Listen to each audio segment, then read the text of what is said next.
말씀 보겠습니다. 출애굽기 2장입니다.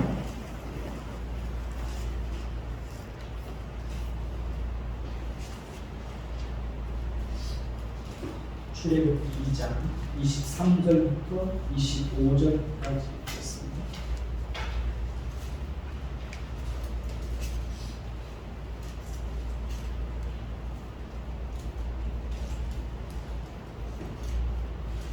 출애굽기 2장 23절부터 25절까지 돌아가면서 읽겠습니다. 여러 해 후에 애굽 왕은 죽었고 이스라엘 자손은 고된 노동으로 말미암아 탄식하며 부르짖으니 그 고된 노동으로 말미암아 부르짖는 소리가 하나님께 상달된지라. 하나님이 그들의 고통 소리를 들으시고 하나님이 아브라함과 이삭과 야곱에게 세운 그의 언약을 기억하사. 같이 읽겠습니다. 하나님이 이스라엘 자손을 돌보셨고 하나님이 그들을 기억하셨다. 아멘. 우리 손 한번 서로를 보면서 한번 인상을 해보십시다. 참 잘하셨습니다. 주의 이름으로 사랑하고 축복합니다. 우리 아버님이 오늘따라 훨씬 더 멋있어진 것 같아요. 출애굽기는 모세가 얼마나 위대한 사람인지를 드러내고 있는 그런 책이 아닙니다. 출애굽기는 모세의 생애를 통해서 역사하신 하나님이 어떤 성품을 가지고 계신 분인지를 밝히 드러내고 있는 책입니다. 하나님은 이스라엘 백성들을 애굽에서 건져내시고 40년 광야 생활을 통해서 하나님 자신이 어떤 분인지를 풍성하게 드러내 보여주고 있습니다. 우리는 출애굽과 40년 광야 생활을 통해서 하나님께서 모세와 이스라엘 백성들에게 목적하시고 의도하시는 것이 무엇인지를 발견할 수 있어야 합니다. 우리는 모세와 이스라엘의 생애를 통해서 역사하신 하나님께서 오늘도 동일한 목적과 의도를 가지고 우리 인생 가운데 찾아와 주시고 우리를 만나 주시고 우리에게 말씀해 주시고 있다는 사실을 기억해야 합니다. 요셉이 알지 못하는 새로운 왕조가 애굽을 다스리면서 이스라엘 백성들에 대한 뭐가 시작되었습니까? 학대가 시작되었습니다.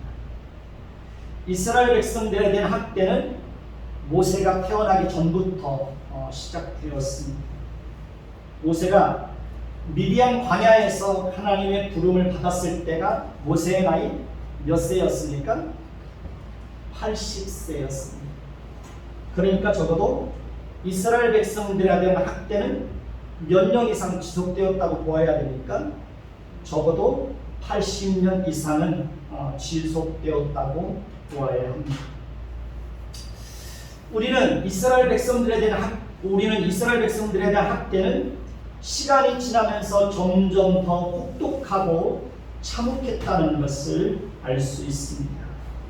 방금 읽은 말씀을 보면 이스라엘 자손은 고된 노동으로 말미암아 탄식하며 부르짖었다고 말합니다. 그들이 고된 노동으로 말미암아 부르짖었다는 말이 2번이나 반복되고 있습니다. 그만큼 그들에 대한 학대가 심했다는 것을 보여주고 있습니다. 그리고 그들이 부르짖는 소리가 하나님께 상달되었다고 말합니다. 24절을 보면 하나님이 그들의 고통 소리를 들으시고 하나님이 아브라함과 이삭과 야곱에게 세운 무엇을 기억하셨다고 말합니까? 그의 언약을 기억하셨다고 말합니다. 25절도 보면 하나님이 이스라엘 자손을 돌보셨고 하나님이 그들을 어떻게 하셨다고 말합니까? 기억하셨다고 말씀하고 있습니다. 과연 그랬을까요? 하나님께서 그들의 학대를 당하는 것을 지켜만 보고 있다가 그들의 부르짖는 소리를 들으시고 그때서야 하나님께서 아브라함과 이삭과 야곱에게 세운 그의 언약을 기억하사 하나님이 그들을 돌보시고 그들을 기억하셨을까요? 우리는 그렇지 않다는 것을 무엇을 통해서 알 수 있을까요? 모세가 그 확실한 증거가 바로 모세이죠. 하나님께서 그들이 고통당하는 것을 외면하신 것처럼 보여도 하나님은 여전히 자신의 언약을 기억하시고 하나님이 정하신 때를 따라서 그 약속을 성취하시기 위해서 보이지 않는 가운데서도 성실하게 일하셨다는 것을 우리는 이미 확인한 바 있습니다. 모든 일에는 다 뭐가 있습니까? 때가 있습니다. 특히 하나님께서 정하신 때가 있습니다. 모세는 40세 때에 자신이 이스라엘 백성들을 학대받는 자리에서 구원하기 위해서 뛰어들었다가 그 일은 하루 만에 실패하고 미디안 광야로 도망쳐야 했습니다. 그러니까 모세가 실패했던 이유는 그에게 무슨 능력이나 힘이 없어서가 아니라 아직 뭐가 안 된 겁니까? 하나님이 정하신 때가 안 되었기 때문에 그렇습니다. 그리고 하나님은 모세가 가지고 있는 권력이나 지위나 힘이 아니라 하나님이 정하신 방법으로 그들을 구원하시기를 이미 하나님은 작정하시고 계획하셨던 것입니다. 하나님께서 자신의 언약을 이루시는 방식은 반드시 하나님이 정하신 때가 있습니다. 하나님은 사람이 정한 때가 아니라 하나님이 정하신 때에 따라서 자신의 약속을 성실하게 이루어 가십니다. 그리고 하나님은 사람의 방법이 아닌 누구의 방법으로? 하나님 자신의 방법으로 자신의 언약을 성실하게 이루어 가십니다. 하나님은 사람이 드러나고 사람이 높임을 받고 사람에게 영광을 돌리는 방식이 아니라 하나님 자신이 드러나고 하나님 자신이 높임을 받고 하나님 자신에게 영광을 돌리는 그런 방식으로 하나님은 언제나 일관되게 그렇게 일하십니다. 하나님께서 모세가 40대 때에 이스라엘 백성들을 구원하기 위해서 뛰어들었을 때 그 일이 실패로 돌아가게 하신 것은 모세가 이스라엘 백성들에게 영웅이 되고 민족의 구원자요 해방자로 높임을 받는 것을 결코 원하지 않았기 때문에 그렇습니다. 사람은 누구나 할 것 없이 자신을 자랑하고 자신을 높이고 자신을 드러내고 자신에게 영광을 돌리고 싶어하는 그런 본능이 있어요, 없어요? 그런 본능이 있습니다. 그런 제약된 본능이 우리 안에는 있습니다. 그러나 하나님은 하나님의 백성들에게는 그런 것을 용납하지 않습니다. 하나님은 하나님께 마땅히 돌려드려야 될 영광과 감사와 찬송과 승리를 사람에게 돌리고 사람이 가로채는 것을 결단코 용납하지 않습니다. 그래서 하나님은 우리 인생 가운데 찾아오시고 우리 인생 가운데 하시는 일들이 무엇인지 아십니까? 우리를 끊임없이 어떻게 하십니까? 낮추시고 또 낮추시고 또 실패하게 하시고 또 실패하게 하시는 일들을 경험하게 하십니다.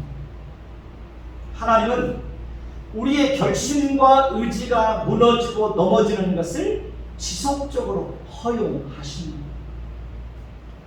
하나님은 때로 우리의 자존심이 상하고 우리의 자존심이 무참히 짓밟히는 일들을 하나님은 어떻게 하십니까? 허락하십니다. 하나님은 때로 우리로 하여금 다른 사람들 앞에 머리를 조아리게 하실 때가 있나요, 없나요? 있습니다.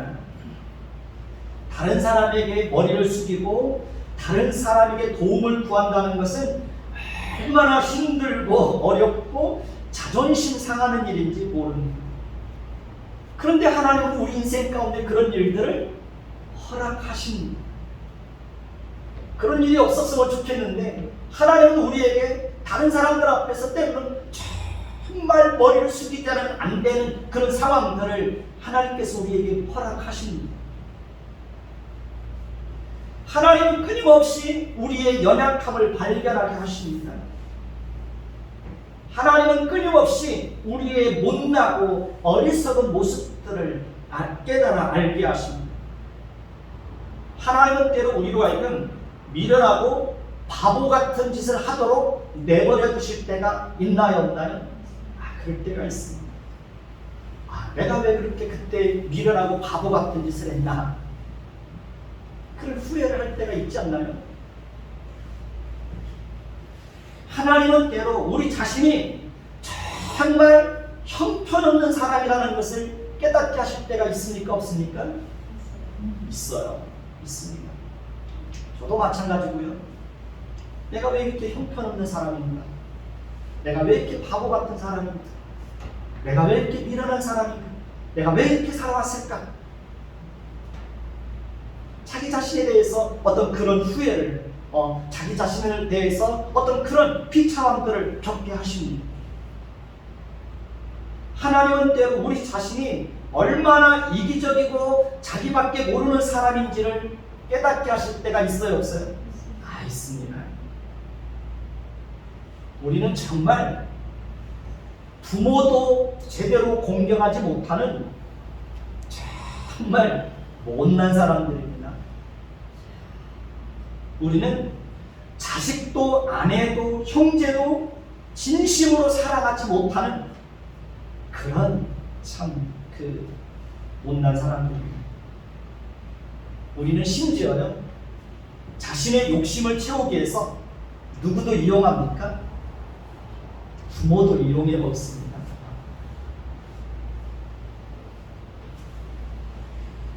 우리는 때로 하나님도 이용합니다. 우리는 때로 하나님 앞에서 거짓된 고백을 하기도 합니다. 하나님 앞에 아첨을 떨기도 합니다. 하나님과 거래를 하기도 합니다. 이번 일만 잘 되게 해주시면 제가 하나님께 얼매를 드리겠습니다. 그나마 그래도 그 약속을 지키는 사람은 훌륭한 사람입니다.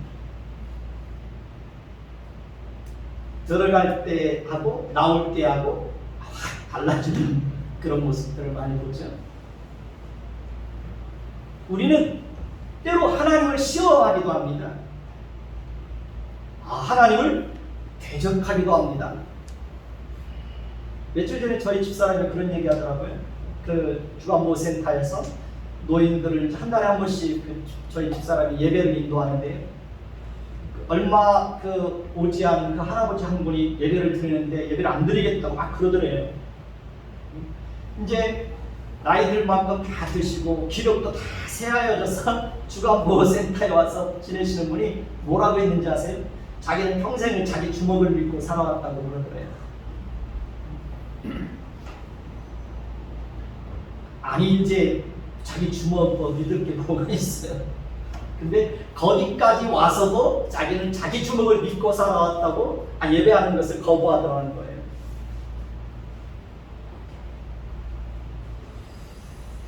자, 우리는 때로 하나님을 향하여서 하나님 어떻게 나에게 그렇게 하실 수 있느냐고 하나님 앞에 삿대질을 하고 대들기도 합니다.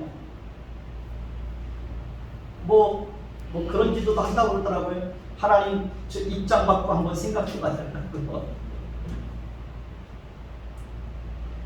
우리는 때로 하나님을 불신합니다. 우리는 우리의 생각조차도 제대로 하나님께 고정하지 못하고 우리의 인생을 살아갑니다. 요즘에 그 새벽에 시편을 살펴보는데요, 이스라엘 백성들이 하나님을 향하여서 그들이 정함이 없다는 거예요. 마음에 정함이 없다는 거예요. 생각이 하나님께 고정되어 있지 않다는 거예요. 늘 그 바람에 흔들리는 갈대처럼 우리의 생각이 그 세상 속에서 그렇게 하나님께 고정하지 못하고 늘 그렇게 살아간다는 거죠. 우리 마음은 수시로 변합니다. 나 저랬다. 도저히 그 마음을 믿을 수가 없습니다. 우리 자신의 마음도 믿을 수가 없어요. 우리는 때로 선을 악으로 갚을 때도 있습니다. 우리는 때로 배은망덕한 사람이 되어서 누군가가 우리에게 베풀으신 그 은혜마저도 어떻게 할 때가 있습니까? 헌신짝처럼 버릴 때가 있습니다. 하나님께서 우리에게 베풀어 주신 구원의 은혜를 망각하고 자신이 원하는 대로 이루어지지 않는다고 해서 하나님을 향해서 원망과 불평을 막 쏟아냅니다. 우리는 자신에게 허물과 약점과 부족한 부분들이 많이 있음에도 불구하고 자신의 약점과 허물과 부족한 점은 깨닫지 못하고 다른 사람의 허물과 약점만 가지고 공격하고 판단하고 정죄하기도 합니다. 우리는 누구든지 확증 편향에 빠질 수 있는 위험이 있습니다. 확증 편향이 뭔지 아십니까? 확증 편향이라는 것은 자신이 보고 싶은 것만 보는 거예요. 자신이 듣고 싶은 것만 듣는 거예요. 자신이 생각하고 싶은 것만 생각하고 자신이 알고 싶은 것만 알려고 하는 거예요. 그건 사실 제약된 성향에서 나오는 거거든요.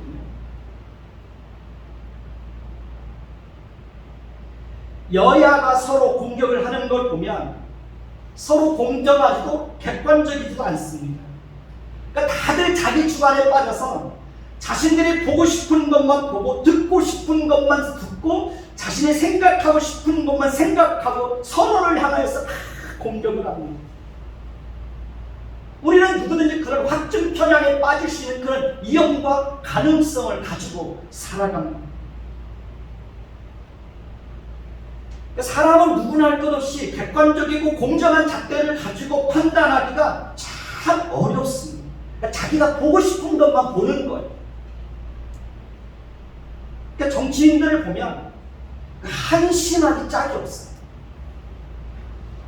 그러니까 거짓말을 밥 먹듯이 하면서도 너무 뻔뻔하고 죄책감도 없고 양심의 가책도 없어요. 그러니까 자신들이 범한 잘못에 대한 책임을 끊임없이 다른 사람들에게 떠넘겨요. 어떻게 보면 정말 측은하기까지 해요. 그러고 보면 인간은 정말 한심하고 사악하기 짝이 없어요. 우리 국민들이 정치인들에 대한 기대를 너무 낮춰놔 버렸어요.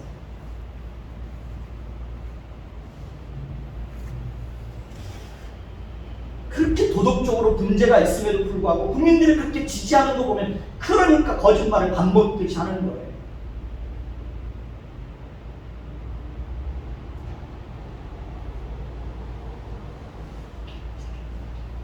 그러니까 정치인들을 국민들이 만드는 건데 국민들이 그러니까 정치인들이 그럼에도 불구하고 그렇게 뻔뻔스럽게 나서는 겁니다.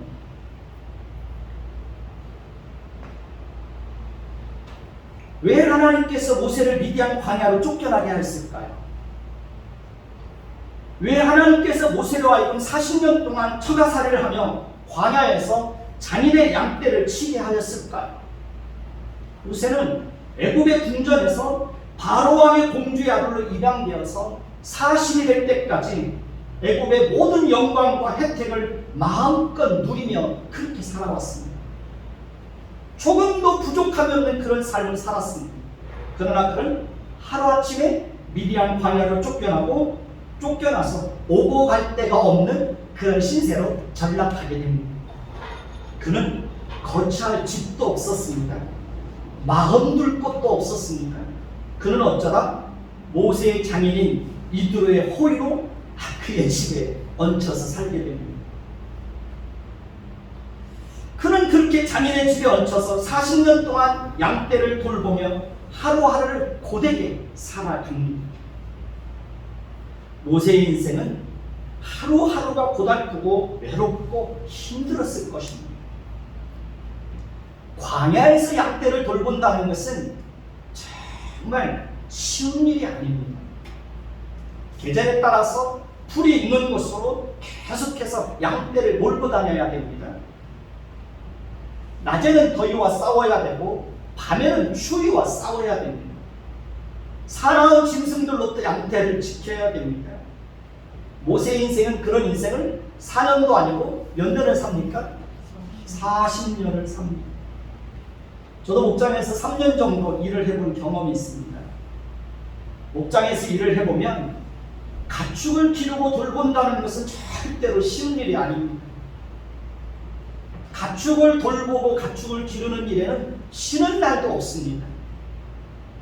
주일날이면 가축들도 같이 쉬었으면 좋겠어요. 안 먹고. 그럴 수 있나요? 먹여야죠. 풀베다 먹여야죠. 모세는 40년 동안 양떼를 돌보면서 많은 고민과 갈등과 원망이 있었을 것입니다. 모세는 분명히 하나님에 대해서도 원망과 분노와 억울함을 가지고 있었을 것입니다. 모세는 자신의 상황을 바라보면 정말 답답하고 아무런 희망도 소망도 미래도 보이지 않았을 것입니다.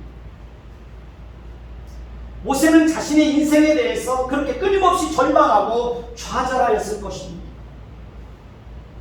모세는 40년 동안 광야에서 양떼와 함께 지내며 점점 젊음도 힘도 능력도 지식도 모두 소진되고 고갈되고 있었습니다.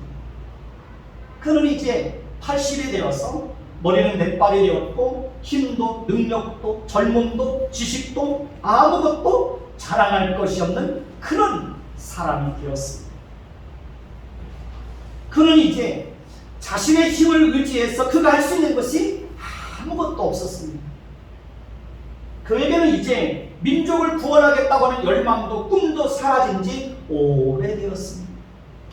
그는 이제 모든 것을 포기하고 체념하고 하루하루를 그저 그렇게 무의미하게 지내고 있었습니다. 그는 하나님도 잊어버렸습니다. 그는 하나님에 대해서 그가 가지고 있던 모든 기대와 희망을 포기한 지 오래되었습니다. 우리도 살다 보면 하나님께서 우리의 기도에 오랜 세월 동안 응답하지 않고 침묵하실 때 하나님에 대한 기대를 어떻게 합니까? 포기하고 내려놓게 됩니다. 그리고 오랜 세월 동안 그 기도에도 하나님이 들어주지 않으면 기도를 어떻게 합니까? 아예 중단하고 포기해 버립니다. 오랜 세월 동안 기도해도 자녀들이 변하지 않습니다. 오랜 세월 동안 기도하는데도 가정이 변하지 않습니다. 그렇게 기도하는데도 남편이 변하지 않습니다.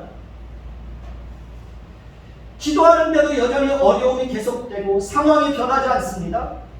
그러면 대부분의 사람들은 아예 하나님에 대한 기대와 희망을 포기하게 됩니다. 그리고 기도하는 것도 포기하게 됩니다. 어느 시대이나 하나님의 신실하심과 하나님의 능력과 하나님께서 일하실 것을 믿고 묵묵히 인내하며 기도하는 사람을 찾아보기는 어느 시대나 어렵습니다. 그 사람이 여전히 변함없이 하나님을 신뢰하고 하나님을 의지하는 사람인지 그렇지 않은 사람인지 무엇을 보면 알 수 있을까요? 뭘 보면 알 수 있을까요? 그것은 그 사람이 여전히 기도하는 자리에 머물러 있는가 그렇지 않은가 그것을 보면 금방 알 수 있습니다. 저는 우리 주양성 권사님이 참 항상 존경스럽습니다. 다리가 불편해도 눈이 오나 비가 오나 언제나 한결같은 마음으로 새벽을 깨우며 기도하러 옵니다. 새벽마다 오시면 매일 보면 1시간에서 1시간 30분 이상 어떤 때는 2시간 동안 기도를 하다 가십니다. 평생을 그렇게 산다는 것은 절대 쉬운 일이 아닙니다. 하루에 5분 10분도 기도하지 않고 사는 사람들이 얼마나 많습니다. 솔직히 하루에 5분 10분도 기도하지 않는 사람은 하나님을 의지하는 사람이라고 볼 수 있을까요? 없을까요? 하나님을 의지하지 않는 거예요. 그게 정확한 거예요. 기도하는 시간만큼 그 사람은 하나님을 의지하는 사람이라고 보면 합니다. 하나님은 우리가 평안하고 형통하고 행복할 때도 변함없이 우리를 통해서 일하시고 우리에게 은혜를 베풀어 주십니다. 그러나 하나님은 대부분이 우리가 아무것도 할 수 없는 그런 자리에 찾아오셔서 그런 자리를 통해서 하나님은 일을 하십니다. 하나님은 우리가 모든 것을 포기하는 그런 자리에서 일을 하십니다. 하나님은 우리가 아무것도 내세우고 자랑할 수 없는 그런 자리에서 일을 하십니다. 하나님은 우리에게 아무런 희망도 없는 그런 자리에서 일을 하십니다. 하나님은 절망과 낙심과 실패의 자리에서 일을 하십니다. 하나님은 모든 것이 끝났다고 생각하는 그런 자리에서 하나님은 일을 하십니다. 하나님은 우리 인생 가운데 캄캄한 어두움이 찾아왔을 때 하나님은 그때 일을 하십니다. 하나님은 우리가 사람들로부터 배신당하고 철저하게 외면당하는 그런 처절한 자리에 찾아오셔서 하나님은 우리를 만나주십니다. 하나님은 사람들의 도움이 끊어져서 실망하고 낙심하고 있을 때 하나님은 그런 자리에 찾아오셔서 전혀 다른 손길을 통해서 우리에게 도움을 베풀어 주게 하십니다. 하나님은 우리가 전혀 기대하지 않았을 때 우리에게 찾아와 주시고 우리를 만나 주십니다. 하나님은 항상 우리의 생각 밖에서 일하실 때가 참 많습니다. 하나님은 어느 날 갑자기 찾아오셔서 우리의 상황을 바꿔주십니다. 하나님은 때로 우리가 느끼지 못하는 가운데서 우리의 형편을 조금씩 나아지게 하시고 바꿔주시면서 하나님의 일하심을 보여주실 때가 있습니다.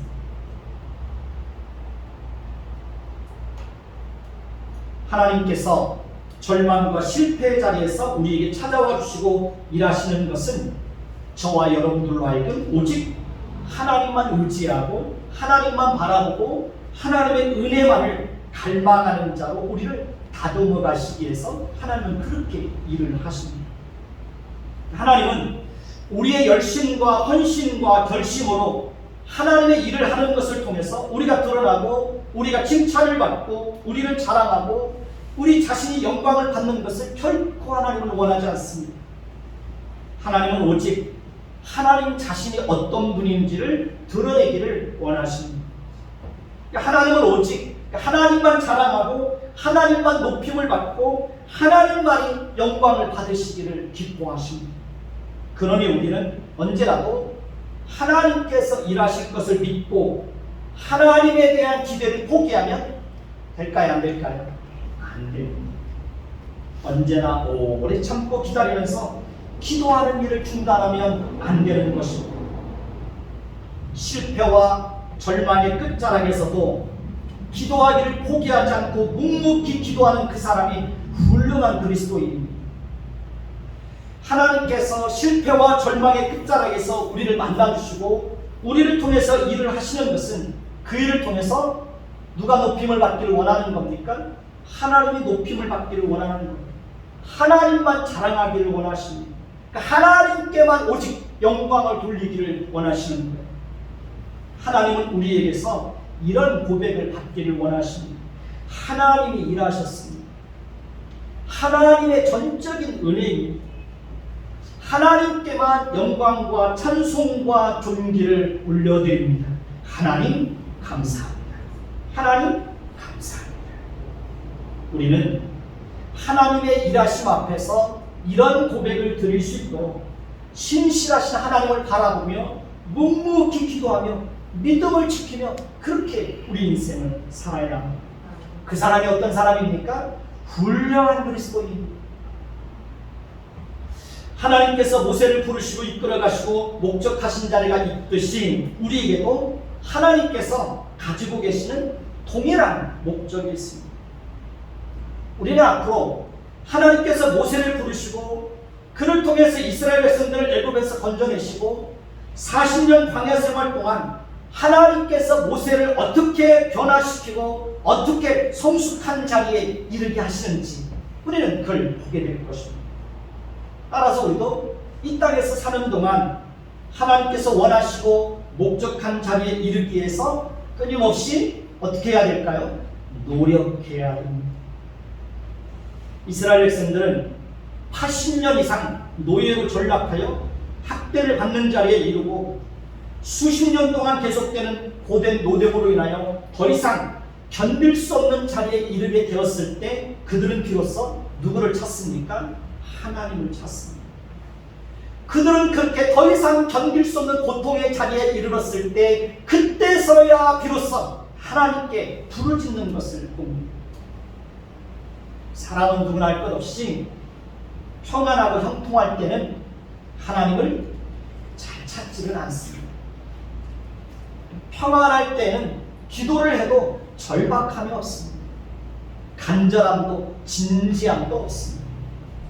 사람은 고통이 극심할수록 하나님을 더 절박하고 간절하게 하나님을 찾게 되어 있습니다.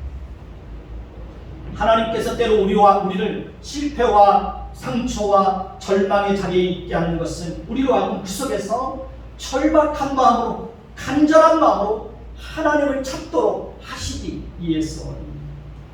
그 속에서 우리를 만나주시기를 원하시는 것입니다. 절박하게 그때 절박하게 하나님을 찾는 사람들은 하나님을 만납니다. 절망과 실패와 고통의 자리에서 하나님의 위로와 하나님의 긍휼을 풍성하게 경험하게 됩니다. 그런 사람은 하나님을 인격적으로 만나는 그런 신비한 경험을 하게 됩니다. 그런 사람은 고통으로부터 건짐을 받는 경험을 하게 됩니다. 그러나 절망과 고통과 실패의 자리에서도 하나님을 찾지 않는 사람들이 있습니다. 왜 그럴까요? 그것은 그만큼 우리의 마음이 완악하고 강팍하고 무뎌져 있기 때문에 마땅히 하나님을 찾아야 될 때가 되었음에도 불구하고 하나님을 찾지 않는 거예요. 지금은 코로나로 인하여서 전 세계가 고통을 당하고 있습니다. 이러한 때에 우리는 하나님을 찾아야 되는 겁니다. 근데 하나님을 찾지를 않습니다. 아프리카 케냐에서 고아들을 돌보고 있는 친구가 있습니다. 그 친구의 말에 의하면 고아들은 울어도 소리를 내지 않는다고 합니다. 왜 그럴까요? 왜냐하면 소리를 내서 울어도 그 소리를 들어줄 사람이 없기 때문에 그렇다는 거예요. 그래서 고아들은 그냥 어떤 고통으로 인하여서 눈물을 흘려도 소리내서 울지 않고 그냥 눈물만 흘린다는 거예요. 우리에게는 고통과 절망과 실패의 자리에서도 우리의 소리에 귀를 기울이시고 우리의 기도를 성실하게 들어주신 분이 있습니다. 그분이 바로 누구입니까? 우리 하나님이십니다. 우리의 아버지십니다. 우리는 그분의 자녀들입니다.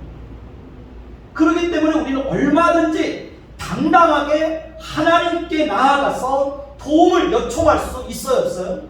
도움을 요청할 수 있습니다. 그리고 하나님은 당연히 우리의 기도를 들어주셔야 될 책임이 있어요, 없어요? 책임이 있어요. 왜? 우리는 하나님의 자녀고 하나님은 우리의 아버지니까. 그 관계 때문에 우리는 언제라도 하나님께 당당하게 나아가서 하나님께 도움을 구할 수 있는 거예요. 하나님 주세요 라고 말할 수 있는 것입니다. 하나님은 얼마든지 우리의 기도를 들어주시고 우리를 고통의 자리에서 건져주실 수 있는 그런 분이십니다. 그러니 우리는 환난의 때에 고통의 때에 하나님을 찾을 수 있어야 합니다. 우리는 기도하는 것을 통해서 하나님을 가까이 할 수 있습니다. 기도하는 것을 통해서 하나님과 친밀함을 누릴 수 있습니다. 우리는 기도하는 것을 통해서 하나님의 은혜를 풍성하게 경험할 수 있습니다. 우리는 기도하는 것을 통해서 하나님의 성품을 발견할 수 있습니다. 하나님은 우리가 기도할 때 우리 마음속에 하나님의 성품을 담아주십니다. 우리는 기도하는 것을 통해서 날마다 하나님의 성품을 더 풍성하게 닮아가는 것을 경험할 수 있습니다. 우리는 기도하는 것을 통해서 하나님의 거룩한 성품이 내 안에 들어오고 내가 삶을 살아가면서 더 날마다 거룩한 삶을 살아가는 것을 우리는 얼마든지 경험할 수 있습니다. 우리는 기도를 통해서 하나님의 사랑을 더 풍성하게 느낄 수 있습니다.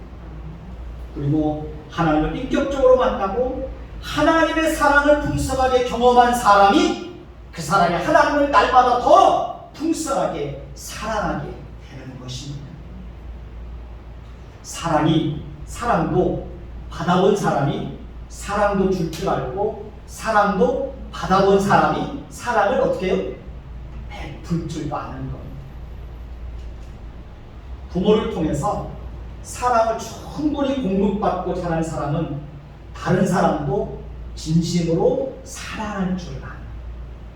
그러나 부모를 통해서 사랑을 충분히 공급받지 못하고 자라면 다른 사람을 사랑하는 것도 참 어려워합니다. 부모를 통해서 사랑을 충분히 공급받지 못하고 자란 사람은 자기 자녀도 어떻게 사랑하고 자녀와 어떻게 관계를 맺고 자녀와 어떻게 놀아줘야 되는지 몰라요. 안타깝죠? 그러니까 부모와 자식이 친밀한 관계를 누리면서 사는 그런 가정을 찾아보기가 쉽나요? 어렵나요? 어렵습니다.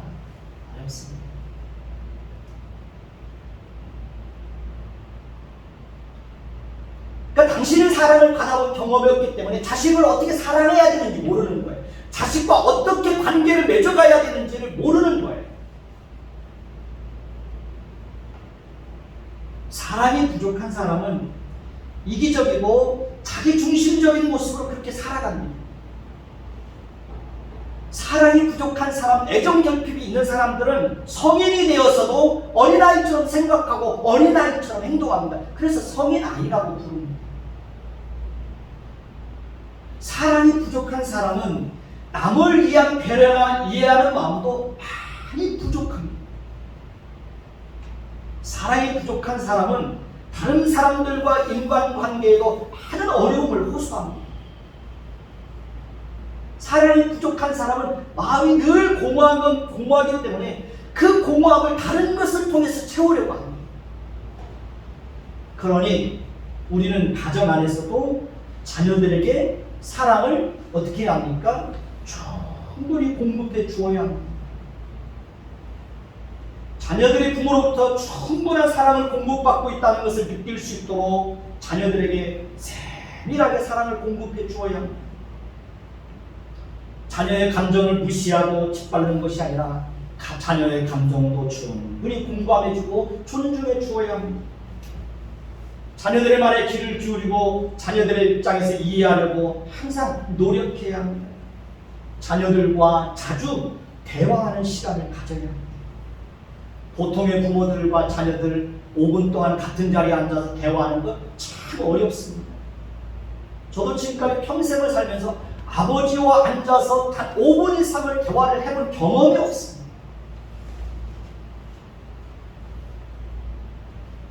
그만큼 부모 자식 간에 대화가 없었던 거예요. 여러분들은 자녀들과 대화를 좀 자주 하십시오. 그래야 우리 자녀들도 다른 사람들과 대화하는데 어려움을 겪지 않습니다. 사람을 만나서 대화를 하고 전화를 해보면 대화가 소통이 잘 안 되는 사람들이 있습니다. 대화를 하려고 하면 대화가 자꾸 끊기는 사람들이 있습니다. 대화를 하다 보면 직설적이고 공격적이고 부정적이고 조롱하고 비방하고 상대방을 깎아내리는 말들을 하는 사람들이 있습니다. 그러니까 대화를 하다 보면 칭찬과 격려와 위로의 말을 하는데 굉장히 인색한 사람들이 있습니다. 대화를 하다 보면 칼로 찌르는 것처럼 함부로 말하는 사람들이 있습니다. 자기 주장만 내세우는 사람들이 있습니다. 그러면 정말 대화가 어렵습니다. 상대방의 말을 잘 들어주는 것도 훌륭한 겁니다. 우리는 자녀들이 실수하고 잘못하고 허물이 드러날 때도 넉넉하게 품어줄 수 있어야 합니다. 우리는 자녀들이 마음에 들지 않을 때도 오랫동안 참고 기다려 주어야 합니다. 자녀들이 실패했을 때도 우리는 따뜻하게 자녀들을 품어줄 수 있어야 됩니다. 자녀들이 실수하고 실패했다고 해서 비난하고 조롱하면 안 되는 것입니다. 부모는 자녀들이 집을 나가고 들어올 때마다 자녀들을 따뜻하게 품어줄 수 있어야 됩니다. 자녀들에게 항상 따뜻하게 말하고 따뜻하게 대하고 밝게 대하는 노력을 해야 됩니다. 자녀들에게 사랑을 가르쳐야 합니다. 자녀들에게 이웃을 사랑하는 법을 가르쳐야 합니다. 자녀들에게 섬기는 법을 가르쳐야 합니다. 자신이 사랑받고 있다는 생각을 하는 사람은 자기 자신 스스로가 행복한 사람이라고 그렇게 여기고 살게 되는 것입니다. 저는 솔직히 부모를 통해서 사랑하는 법을 배운 적은 별로 없습니다. 제 자신 스스로도 부모로부터 사랑을 받고 자랐다는 그런 느낌이 저는 별로 없습니다. 그런 경험이 별로 없어요. 그럼에도 불구하고 제가 자녀와 아내와 이웃을 사랑할 수 있는 사람이 되는 것은 하나님의 사랑이 내 안에 공급되어졌기 때문에 그렇습니다. 저는 십자가를 통해서 하나님과 예수님의 사랑이 얼마나 크고 깊고 높고 넓고 위대한지를 저는 경험하게 되었습니다. 저는 평생을 살면서 하나님의 사랑을 풍성하게 경험하였습니다. 저는 하나님께서 저의 기도에 성실하게 응답해 주는 것을 통해서 하나님의 사랑을 날마다 풍성하게 경험할 수 있었습니다. 저는 하나님께서 저에게 베풀어 주신 은혜를 통해서 하나님의 사랑을 날마다 느끼고 있습니다. 하나님의 사랑을 알고 그 사랑을 배우고 그 사랑을 나누며 살 수 있다는 것이 얼마나 감사한지 모르겠습니다. 하나님의 말씀을 따라서 제 인생을 살고 있다는 사실이 얼마나 감사한지 모르겠습니다. 하나님을 가까이 하는 사람이 하나님의 사랑을 더 풍성하게 받을 수 있습니다. 하나님의 말씀에 순종하는 사람이 하나님의 사랑을 더 풍성하게 경험할 수 있습니다. 하나님께 기도하는 사람이 하나님의 사랑을 더 풍성하게 받을 수 있습니다. 하나님을 진심으로 사랑하는 사람이 하나님의 사랑을 더 풍성하게 받을 수 있고, 하나님의 사랑을 풍성하게 경험한 사람이 날마다 하나님을 더 사랑할 수 있습니다. 우리는 모든 면에서 자라야 됩니다. 우리는 하나님의 말씀을 아는 지식에서도 자라가야 됩니다. 우리는 하나님의 성품을 닮아가는 일에도 날마다 자라가야 됩니다. 우리는 기도하는 것도 날마다 자라야 됩니다. 기도의 내용도 달라져 가야 됩니다. 우리의 욕심을 채우는 기도에서 하나님의 성품을 닮아가게 해달라고 우리는 기도해야 됩니다. 날마다 하나님의 말씀을 갈망하는 자로 변화될 수 있기를 위해서 우리는 기도해야 됩니다. 우리는 모세가 어떤 일을 했느냐에 관심을 가지는 것보다 모세가 하나님의 사람으로 어떻게 변화되었느냐, 모세가 하나님의 사람으로 어떻게 성숙해져 갔느냐, 거기에 관심을 가져야 됩니다. 왜냐하면 하나님이 모세를 부르신 목적은 그를 시켜서 무슨 일을 하게 하는 것이 아니라 그 일을 통해서 모세를 하나님의 사람으로 어떻게 다듬어 가시고 어떻게 완성하시고 어떻게 성숙하게 하시는데 그 목적을 가지고 있었기 때문입니다. 우리도 우리 자신이 하나님 앞에서 어떤 일을 통해서 쓸모있고 멋있는 사람이 되려고 하기보다는 우리 자신이 하나님의 사람으로 어떻게 변화되어져 가느냐, 거기에 큰 관심을 가져야 합니다.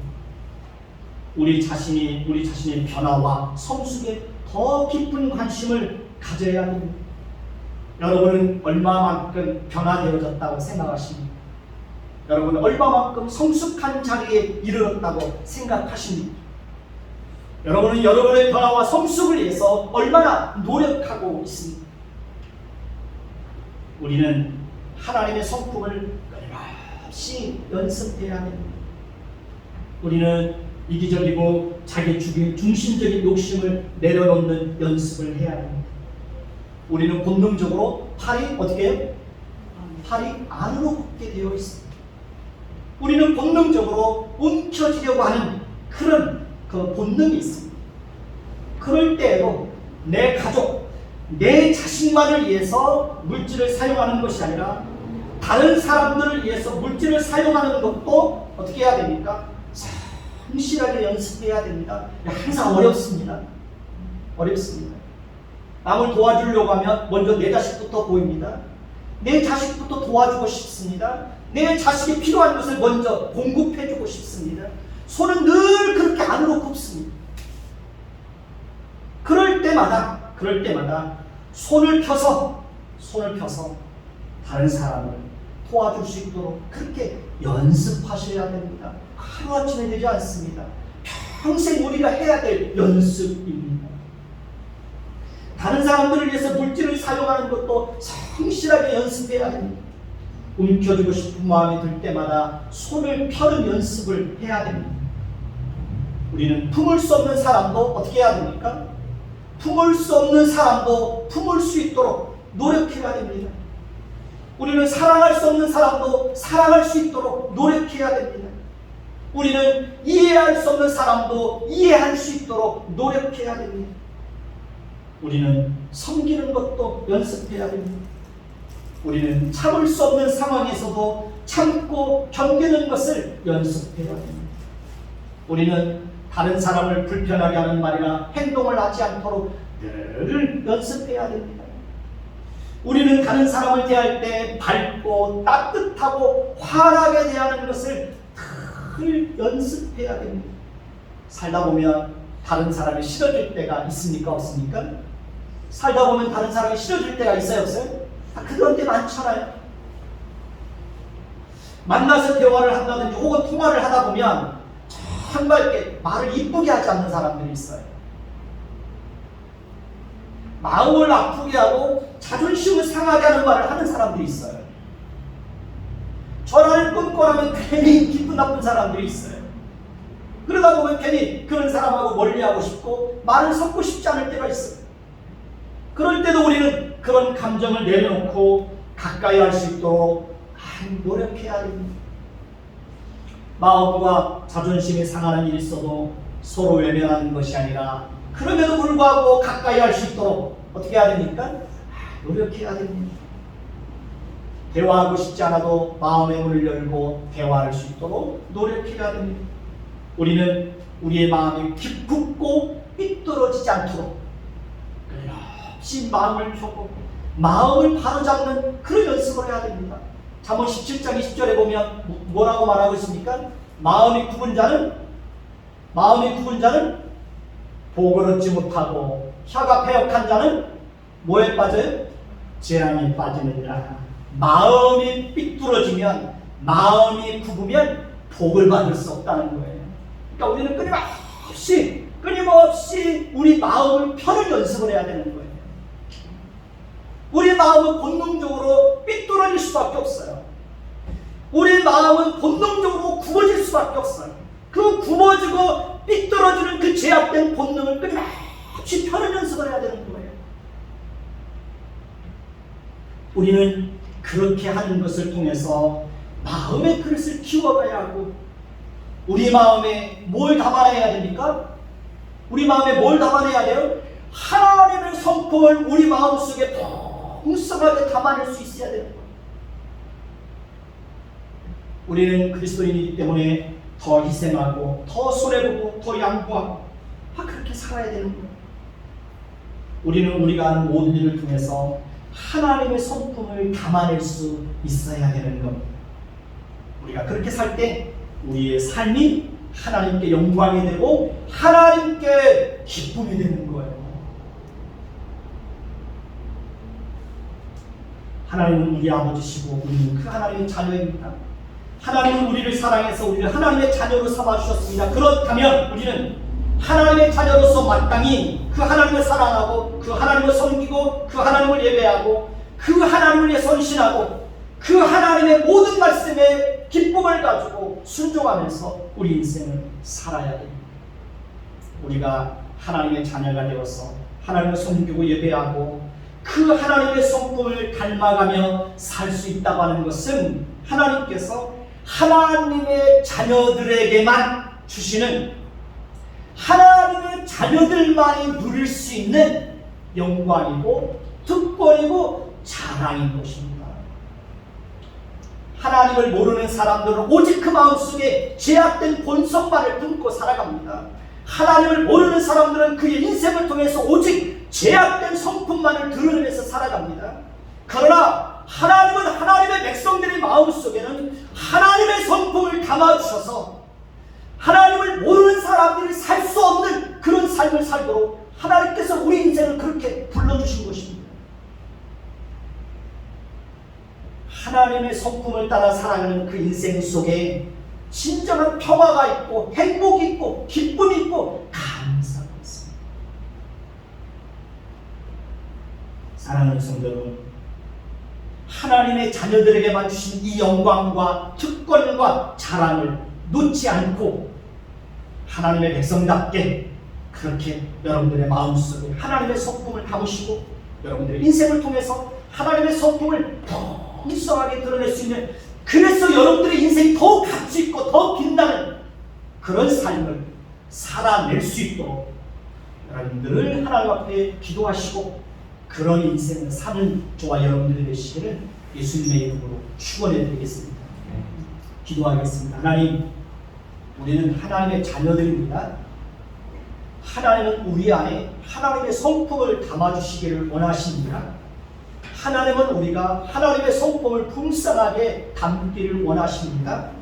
하나님의 자녀들만이 누릴 수 있는 영광이고 특권이고 자랑입니다. 그 자랑을, 그 영광을, 그 특권을 놓치지 않도록 하나님 도와주세요.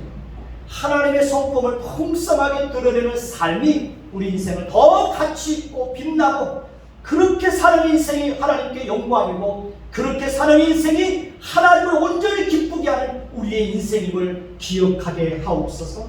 많이 참고 견디고 많이 품을 수 있도록 주여 도와주옵소서. 예수 그리스도의 이름으로 감사하며 기도드립니다. 아멘.